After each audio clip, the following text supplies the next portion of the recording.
Find FS1 on your television. Go to foxsports.com for details. FS1. Looking for the one, what you looking at the one?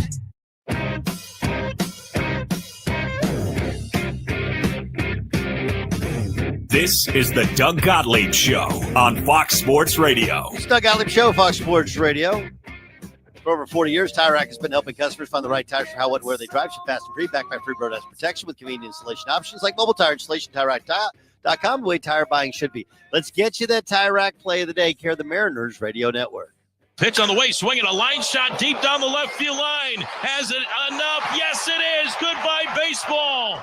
A rocket line drive. 2-run home run off the bat of Randy Arozarena.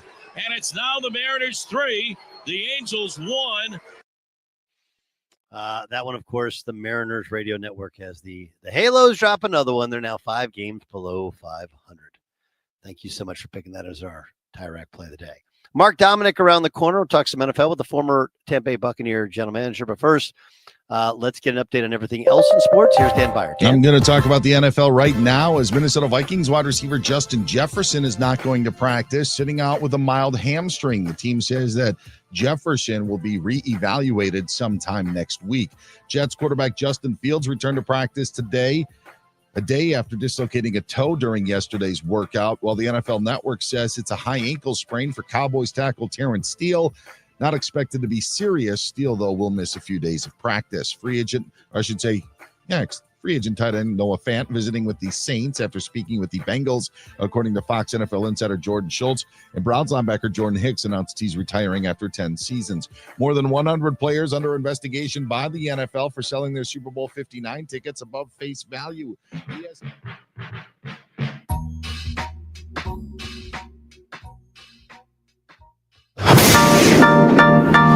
1-1. He might have hit one out of the ballpark there. Out to right and deep. Second deck. He squared the bunt 2 pitches ago. And Kyle Stowers rips number 16 into the seats. Tied at 1, bottom 2. Miami Marlins baseball is on deck. Pitch to Connor Norby. He drills out to right center and deep. Freelick back. Track wall. It is gone. Connor Norby. He's getting right. 1-1 pitch. That one hammered out to left center field and deep. Martian Rojas back. They're looking up, and it's gone. Wag attack. A 2-run homer. Marlins on deck. Brought to you by ADT, the official smart security partner of the Miami Marlins and Norwegian Cruise Line. Experience more at sea. Let's head out to the ballpark. Here's your host, Steven Strong. Nice job, Ahmed. Welcome. We are live from American Family Field here in Milwaukee, Wisconsin, home of the hottest and best team in baseball. You're listening to Miami Marlins baseball on the radio. It's Fox Sports 940 Miami, game 102 of 162. If the Marlins are playing great baseball, and they are, with a 23-12 record over their last 35 games, the Brewers are playing brilliant baseball. They have won 12 of the last 13 games since they saw the Marlins in Miami from July 4th to the 6th. Pat Murphy's team is in a comatose state right now, and they look to keep it going over the weekend. We're pumped to bring you game 1 of this 3-game set between the 61-41 Milwaukee Brewers and your now 48-53 Miami Marlins. Cal Quantrill, fresh off 6 shutout on Saturday against the Royals, takes the hill for the 20th time this season. He will go opposite fastball Freddie Peralta, searching for his league-leading 13th win of the season. He will toe the rubber for the Brewers here this afternoon. We get going at 4:10 on this Friday night right here on the Marlins Radio Network. Hi, everyone. Thanks for making Marlins on Deck a part of your Friday afternoon with Jack McMullen and Marlins 2011 All-Star Gabby Sanchez. I'm Steven Strom. We have a fabulous show for you ahead. We thank you for your participation. We'll talk about where both teams are at coming into Friday afternoon. Clayton and I will chat about the homestand plus Kyle Stowers. We'll get you at the count with Cal and Peralta. Jack will join me on this series X-Poll question of today at Marlins Radio and Steve's guarantee to victory. So let's start here with the Milwaukee Brewers. We mentioned the record 61-41. It's the best in baseball right now. They've taken back first place in the National League Central. They're 5-1 to start this second half. They're 14-4 in the month of July. This team is operating at a different level right now. Some of its parts, gritty, 27-out connoisseurs, who cares? The Marlins, or the Brewers rather, haven't had the best record in baseball this late into a season since 1982. And for me, their biggest strength is they know who they are. They pitch well. An ERA from a starter's perspective at 3.34, second lowest in the majors. They play great defense. They're 23 outs above average, which is second most in baseball. They run the bases better than any other team. 12 base running outs above average. They do the little things right. Everything that the Brewers do, the Marlins are trying to do as well. Take walks, they put the ball in play, and they advance runners. For the Marlins, 5 games over, and this is the last time I'm going to do this. Last year at this time, the Marlins were 37-66. At this point, on July 25th, 2024. And if it wasn't for the Brewers' latest surge, I think the league would be talking about how good the Marlins have been playing. They're 22-12 since June 13th. The Marlins have won 7 of their last 9 series, and they secured both series wins out of the break against the Royals and the Padres. They got gems from Edward Cabrera and Sandy Alcantara over the weekend, and they have shown that their winning ways weren't just smoke and mirrors. That was a big question. What was this going to look like coming out of the break? And with a week to go in the trade deadline, all eyes are on Miami and Peter Bendix with 6 days remaining before the deadline. Let's step aside. We're going to talk to Clayton McCullough next. We'll preview this series, what the key is to a series win, plus Kyle Stowers as teams start to look and also start to pitch at him a lot more cautiously. That's next on the Marlins Radio Network. Hard for a hitter to pick up. 2-1 from Cease. That one ripped up the middle, and that's down for a base hit. 1 run surely going to score. Sanchez is being held at third, but X comes in from second base, and the Gus Bus drives in another. That's an RBI single. Fish on the board first. 1-0 at the bottom of the first inning. 3-2. Sanoja going again, and Sanchez rips one out to right and deep. Tatis looking up. That is gone. Jesus Sanchez sends a screamer out in a blink. And there's some breathing room for the Fish. 2-run shot. Number 9 on the year. 3-1 Marlins, bottom 5. Back here with Calvin Fauché. First time going more than an inning here today. When did you get that call that you were going to go multiple here tonight? Clayton came up to me before the game and asked if I'm good to do that. And I said yes. If my name's called, I'll be ready to go. You grew up a Padres fan. I know you've been up here for a little bit, but is it still sometimes give you goosebumps thinking about closing the game out against a team? Yeah, maybe more so though, like adrenaline, a little more adrenaline for sure. Because growing up watching them and now playing against them, it's pretty cool. What did Sandy remind people of today? He reminded him of himself. That's who he is. He threw the ball great for us today, pounded the zone. I'm excited for him. How validating has this homestand been, beating both teams, in a series? Yeah, coming back from a break, I mean, you never know. Teams come in, they try to play their best ball, and we've stayed hot. We were hot before the break, and we kept it going. Thanks for the time, Calvin. Thank you. Get the benefits and compensation you deserve. Let us step up to the plate for you. Werner Hoffman, Greg and Garcia, where Miami's injured find their strength. Call us now or visit wernerhoffman.com. Let's win this together. The man of the hour, Clayton McCullough, joins us now here on Marlins On Deck. Steven Strom. Okay, you guys picked up right where you left off for the All-Star break. What has been the most validating part, particularly coming back from the break and taking 2 series? It felt great going into the break. She said, winning some series, playing very well, and to come out of the break, and knowing like this time of year from here on, 60 some odd games, it's a sprint for everyone, and to know that the teams we were playing, we come out, Kansas City, San Diego, both teams with, like us, postseason aspirations, that there's going to be, a different level of desperation is probably a little too strong, but like a sense of urgency in every game that what's at stake. So for us to come out and play, and for me, in a lot of ways, the same way we did, which allowed us to, just stack up wins, play more competitive baseball. It's been a cleaner brand of baseball. It was just, proud of our group. They came back and did that, and now, like, that's just kind of our standard. The expectation is this is how we're going to have to play to give ourselves chances to win. Did those games, I know you've been a part of deep playoff runs in World Series, did those games against particularly San Diego feel like playoff-style games? In some ways, like, I mean, some of the maneuvering, and you see with the first game, Mike goes, Maury Hone comes in earlier in the game and goes 1+, and to turn it over to what they was a very good bullpen. So I think in that way, seeing how that game was managed very aggressively, that yes, I mean, nothing matches the intensity, the atmosphere of like a playoff game. But I think as far strategically, you just kind of saw how some guys were deployed in a manner that would be very similar. Do you believe in litmus tests? And if so, if you take 2 out of 3 against Milwaukee, say, do you walk away thinking even more highly of your team?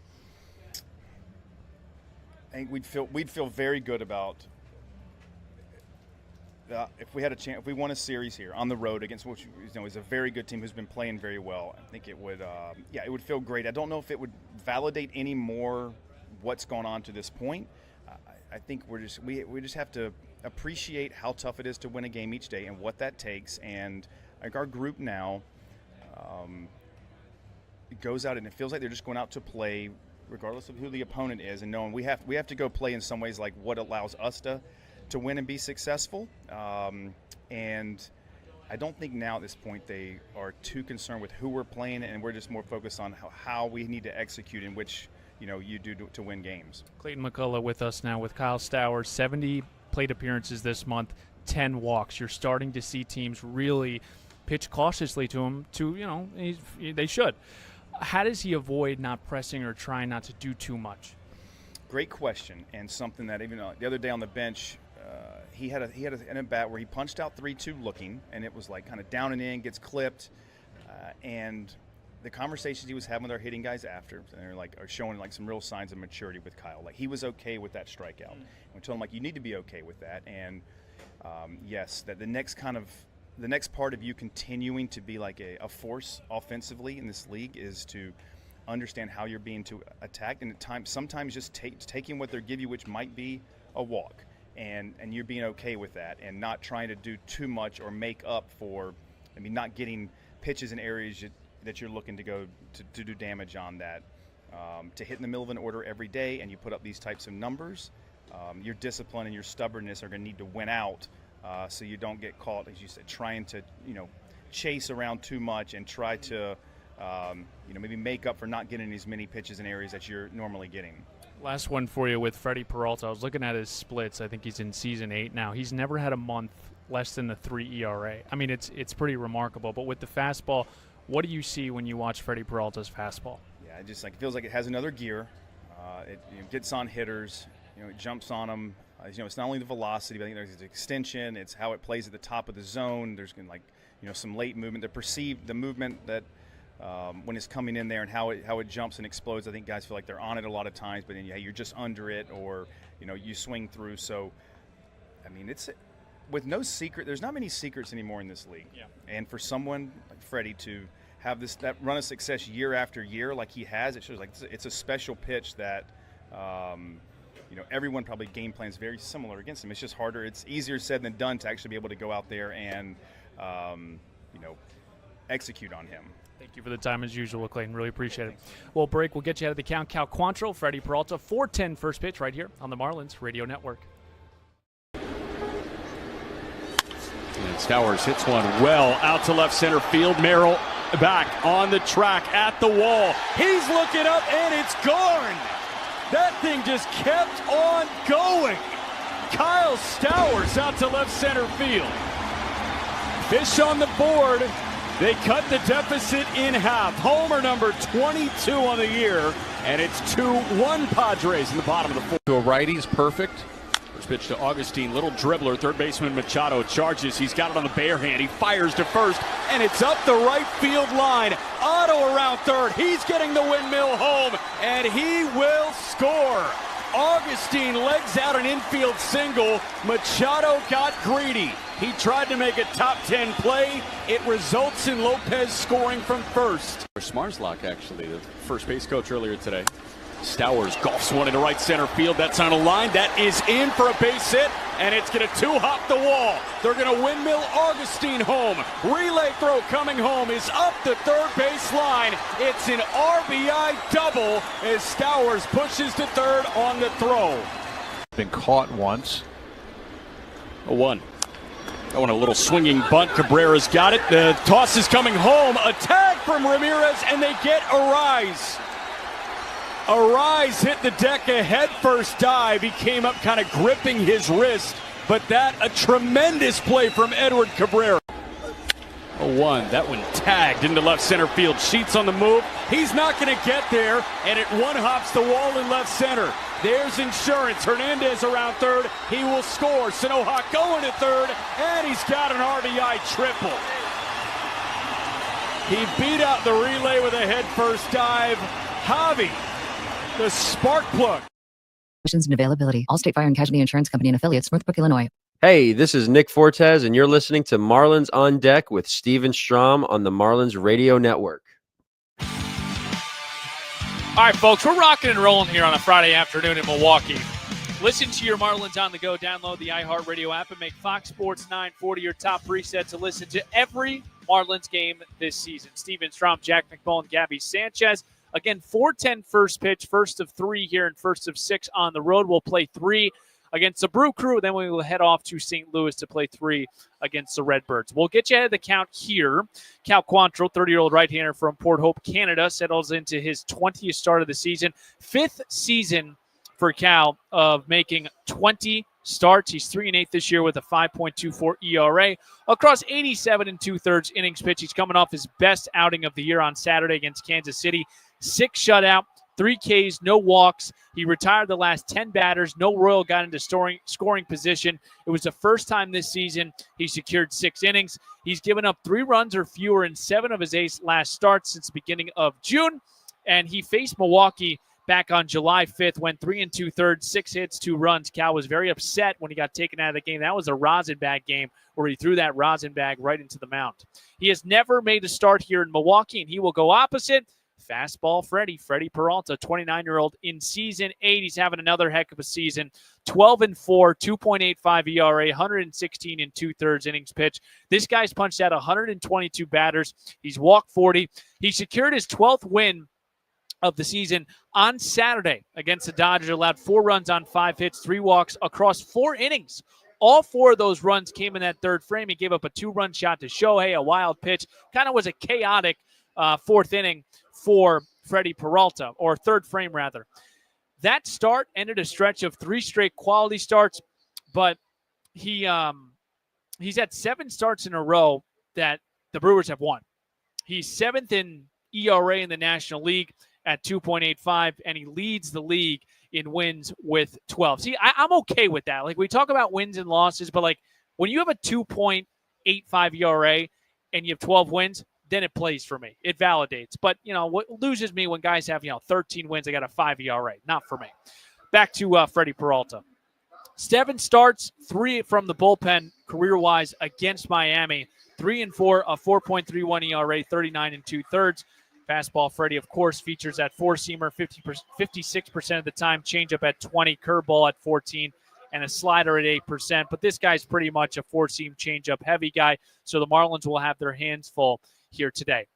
Cal Quantrill, Freddie Peralta. They will start game 1 here on this Friday afternoon. We'll break. We'll get Jack McMullen on. Got a ton of questions for him as we get you ready for game 1 of this 3-game set.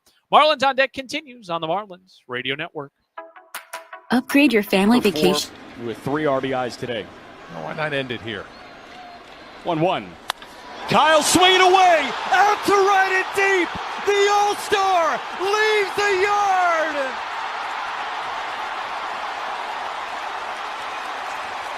Welcome to the second half. Same Kyle. A walk-off, 2-run home run. 8-7, the Marlins get the win in 10. Makes a play and makes a perfect throw at home. 2-2. Now a bouncing ball over to third. That's plucked on a bare hand by Garcia. X will score. He fires to first base to get Lopez, but it was a productive swinging bunt An RBI ground out for Otto Lopez, and the Fish on the board after the Edwards triple. 1-0 Marlins, bottom of the first. Play hard.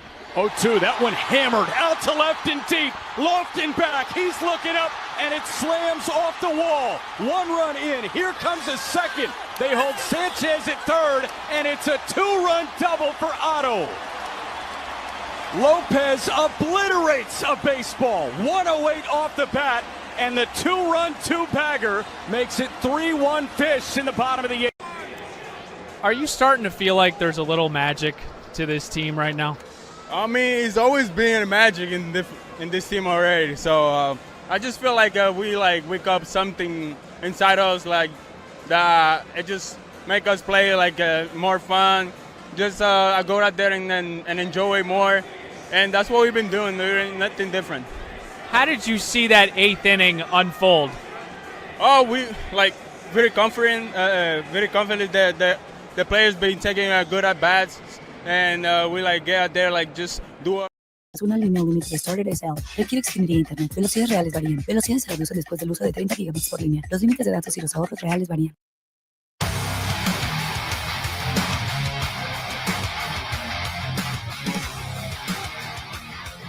Back here at American Family Field here in Milwaukee, Wisconsin. Game 1 of this 3-game set between the Marlins and the Brewers. Both teams playing awesome baseball. Brewers have the best record in all of baseball right now, and the Marlins, we had talked about, have had some time in the last month and a half. 22 and let me get the exact number for you. 22-12 since June 13th, and I mentioned in the open, if it wasn't for what the Brewers are doing, Jack, I feel like maybe, and the Marlins have gotten good recognition, but this team is just, I said, in a comatose state right now. They are playing just unbelievable baseball, Jack. Yeah, they're having an out-of-body experience. They're floating. I have no idea how you want to describe it. I like that, an ethereal state maybe too, but we've got a couple of great ceremonial first pitches today. Nate Bargatze, the stand-up comedian, and now J.J. Watt, how the about Hall that? of Fame edge rusher. That's crazy. So we got J.J. Watt in the house and Nate Bargatze. That's kind of a dynamic duo here. I know Nate Bargatze has a show in town tonight. I will not be in attendance. But no, man, I honestly think that nothing comes close to what the Brewers are doing right now, and that comes from the Marlins radio. You know what I mean? It's wild to think. The Miami Marlins have been a great story, and we know that. But the Brewers have so far and away been the surprise of Major League Baseball. Nobody would have ever expected that the Milwaukee Brewers were the best in the business, but here they are. That's Jack McMullen. Jack, I want to exit out of the StreamYard, come back because something's going on with the camera. It could be on my end, but just try to do it again. Where else do we want to go here? This series was awesome even in July. All the games were decided by 2 runs or fewer. Brewers outscored Miami 11-10. What do you think about this matchup? Why did we see so many closely contested games in that series in Miami in the beginning of July? I think we saw closely contested games because these two are kind of pointing fingers at each other like, hey, you might be carbon copies of one another. And I think these two teams, they win games in very similar fashions where they win pitchers' duels. They get 5-6 innings from their starter, and it's great. And then they turn it over to one of the better bullpens in baseball. And you could say, are the Marlins really in that company? Yes. They have the best bullpen ERA in all of Major League Baseball in the month of July. And you look at what they've done since May 1st, they have one of the best bullpens in Major League Baseball. The Brewers obviously are up there as well. So they rely on pitching and tight wins, and that is the case with Milwaukee as well. So really exciting to see the Spider-Man meme play out here between the Brewers and the Marlins. Dude, I think it's on you. I think I can get into this no problem, but oh well. And then when you get in, I'm going on Twitter and I'm looking at the screen. It still has the black. I still see a black screen when you do join. So whatever. Technical difficulty, that's okay. Yeah. We can't see Jack's beautiful face. We'll see him tomorrow. Oh well. Jack, we talked to Clayton McCullough earlier, and we also discussed the litmus test. And this is what we do as journalists and fans. We like to make these series bigger than maybe they are, right? Across 162 games, you look for these storylines. But do you believe, because both of these teams are playing really their best baseball right now, are you going to feel differently about the Marlins if they can take this series? They take 2 out of 3 against this Brewers team right now. Do you feel like you take away from that differently maybe than before? Yes, absolutely 100% yes. At the end of the day, you're matching up with the best team in Major League Baseball, record-wise. And if you go to their place and you take a series against the best team in Major League Baseball, record-wise, then there's you have to look at this team in a different light. Like, you have to look at this team as 100% real, ready to compete right now. And they are 5 games under 500 right now. If they take 2 of 3, all of a sudden they're 50 and 54, and they're in a wild card hunt. Like, I really do think that this series is humongous. And if the Marlins do take 2 of 3, we're cooking with some gas here. That's Jack McMullen. I'm Steven Strom again, getting you ready here for a 4:10 first pitch. When you were prepping for Freddie Peralta, the one thing that stuck out to me across his 8 seasons is his ERA is 3 or less. In all of those months, which is just unbelievable. When you prep for Peralta, Jack, what stood out to you that just jumped off the page? The consistency, to your point, but it's the consistency by doing things that are not overwhelmingly complex. This guy doesn't throw 10 pitches like Seth Lugo. He really relies on one. He has thrown 1,134 four-seam fastballs. It is nearly 100 more than any other pitch has been thrown in Major League Baseball this year. There are 3 pitches in Major League Baseball that have been thrown 1,000 or more times. It's Freddie Peralta's four-seamer, which is the only one over 1,100. And then it's Kevin Gausman's four-seamer in Toronto, and it's Robbie Ray's four-seamer in San Francisco. So this guy has something that works. It ain't broke, so he's not fixing it. And that is the case with Freddie Peralta. He has a good slider. He has a good curveball. He has a really good changeup as well. There is not a single pitch in his offering that opponents are hitting over 225 against. So he holds opponents to a low batting average against on all of his pitches, and his fastball is the thing that stirs the drink. Jeff Nelson's going to be doing backflips the booth over oh my from gosh. us right now. That's how you establish a fastball. Yeah, exactly. 54% of the time. 57. 57% of the time. This is how Freddie Peralta has become one of the best pitchers in baseball, by being Fastball Freddie. Folks, we got a special guest that just walked in the booth, and this guy just that? works his tail off. It's Gabby Sanchez. I'm back. Not on camera. I wish that we could. Not on This is. I guess this is on me. I guess with the stream. You're not supposed to step on the court. I didn't mean to step on any court. All We right, hear the there's crunching just too already. much. There's too much going on here. My question Go for ahead. you is this Brewers team, Yes. you can't make any mistakes. I think the best part of them is they know exactly who they are and they don't stray away from it. What was the team for you, Gabby, when you played that you knew you just couldn't make mistakes against or they were going to make you pay? I mean, there was a couple different ones. I'll take that 2 different ways. The Phillies and the Braves were always like, if you made a mistake, it was just going to be a 2-run homer. That's what it seemed like. The Rays were a team that was like, if you didn't play perfect baseball, you lost. And it wasn't like, oh, we lost 8-1.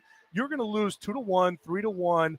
But it was one mistake that you made in the game that's the reason why you lost. And if you didn't make that mistake, you would win. Kind of those concepts. Sure.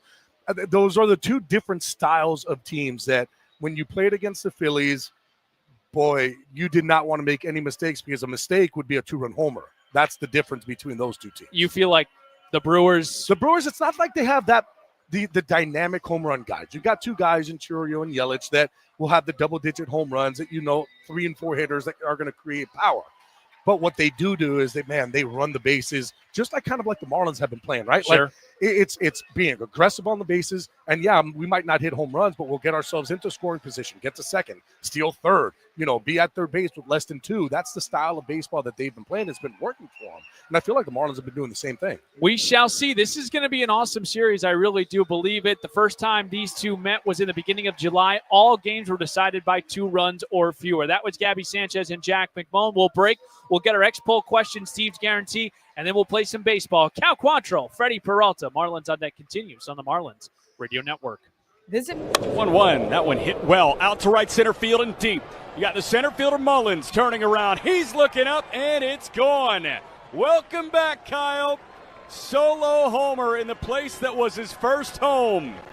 Huge smile on Stowers' face as he rounds third. Homer number 17 on the year. And that opens scoring in the top of the second. 1-0 Fish. Here's the 1-2 pitch now. Hit to right field. That's a liner, and it drops for a base hit. Throw from Laureano to the plate, and sliding in is Sanchez. He scores. RBI for Ramirez, number 41. Thankfully just got in the nick of time, but that is hard. Opposite field power from Augustine. Kyle Stowers now with a drive to right field and deep. Going back is Laureano. He looks up, and it is out of here. Home run, Stowers. He hit one in the second. He hits number 18 here in the third. It's a 2-run shot, and it's 4-0 Miami. Baltimore, breaking ball. That is ripped to left field and deep. Going back is Cowser. He limps, and he cannot get it. It's out of here. Otto Lopez, his 11th home run of the year. Back-to-back homers, third in the game already for Miami. How about 5-0? 2-2 from Young. Stowers hits one high and deep right again. Did he do it again? Oh, yeah, he did. The king of Baltimore, Kyle Stowers. Remember him? A 3-homer day. That's sending the All-Star to Atlanta in style. 2-run shot. 7-0 Fish in the top of the fifth. And we're on a 3-game losing skid.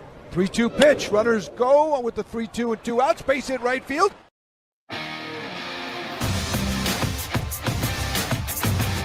Take the Marlins wherever you go. Download the iHeartRadio app and make Fox Sports 940 the top preset to listen to every Marlins game this season. It'll be Cal Quantrill who will take the ball for Clayton McCullough's Miami Marlins. He will go opposite Freddie Peralta, who leads the league in wins with 12. Should be an awesome weekend here. We'll play 3 in Milwaukee, and then we'll head off to St. Louis for a little NL Central tour. Steven Strom, Gabby Sanchez, and Jack McMullen. Those two joined me in the last segment, but you will hear from them in about 11 minutes. Let's get to our X-Poll question today at Marlins Radio. When was Bob Uecker's first season with the Brewers as the lead play-by-play voice? Make sure to vote at Marlins Radio. It is time for Steve's Guarantee. Batter up. Batter up. Let's play some ball. First pitch is moments away. Time now for Steve's Guarantees. Well, we've talked about it. Freddie Peralta's fastball, he uses it 57% of the time. It is nasty. And I'm looking at this Marlins lineup, and the guy that you got to look out for is Jesus Sanchez. Couple reasons why. Sanchez is hitting 283 against fastballs this season, plus against righties, hitting 288 with an 817 OPS. What is Freddie Peralta? A primary fastball user, and also from the right side, a righty. Sanchez also had a really good homestand against the Kansas City Royals and the San Diego Padres. On that 6-gamer, hit 300 with 2 home runs, 3 RBIs, and 3 walks. I like Sanchez to have an extra base hit.